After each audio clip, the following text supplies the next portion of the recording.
ગુજરાત વિધાનસભાના બજેટ સત્રને લઈ મહત્વના સમાચાર। હવે ફેબ્રુઆરી મહિનામાં મળશે ગુજરાત વિધાનસભાનું બજેટ સત્ર। 19 ફેબ્રુઆરીથી બજેટ સત્રનો પ્રારંભ થશે। 23 માર્ચ પહેલા બજેટ સત્ર પૂર્ણ થશે। બજેટ સત્ર દરમિયાન સરકાર લાવશે 7 જેટલા વિધેયક, 3 નવા વિધેયક અને 4 સુધારા વિધેયક લાવશે સરકાર।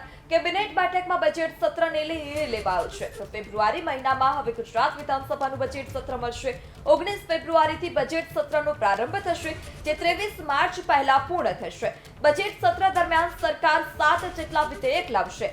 7 જેટલા વિધેયકમાં 3 જે નવા વિધેયક છે અને 4 સુધારા વિધેયક લાવવામાં આવશે।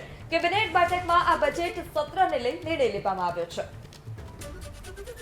વધુ માહિતી સાથે સંવાદદાતા હિરેન રાજ્યગુરુ પણ જોડાઈ ચૂક્યા છે। હિરેન, ફેબ્રુઆરી મહિનામાં હવે ગુજરાત વિધાનસભાનું બજેટ સત્ર મળશે, કેટલા વિધેયક લાવવામાં આવશે?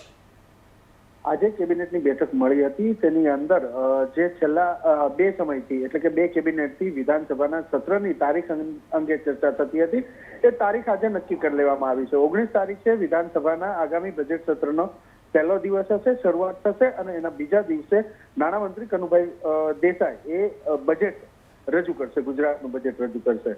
મહત્વપૂર્ણ બાબત એ છે કે 7 જેટલા વિધેયક આ બજેટ સત્ર દરમિયાન સરકાર લાવશે, જેમાંથી 4 જેટલા વિધેયક એ સુધારા વિધેયક તરીકે સરકાર ગૃહમાં રજૂ કરશે, તો બીજી તરફ 3 જેટલા નવા વિધેયક સરકાર વિધાનસભાની અંદર લાવશે। એટલે કે 3 જેટલા નવા કાયદા ઘડવા માટે સરકાર તૈયારી કરી રહી છે અને આગામી વિધાનસભાની અંદર વિધેયક પસાર કરી અને આ કાયદા ગુજરાતમાં અમલમાં આવે એ રીતની પ્રક્રિયા સરકાર હાથ ધરવા જઈ રહી છે।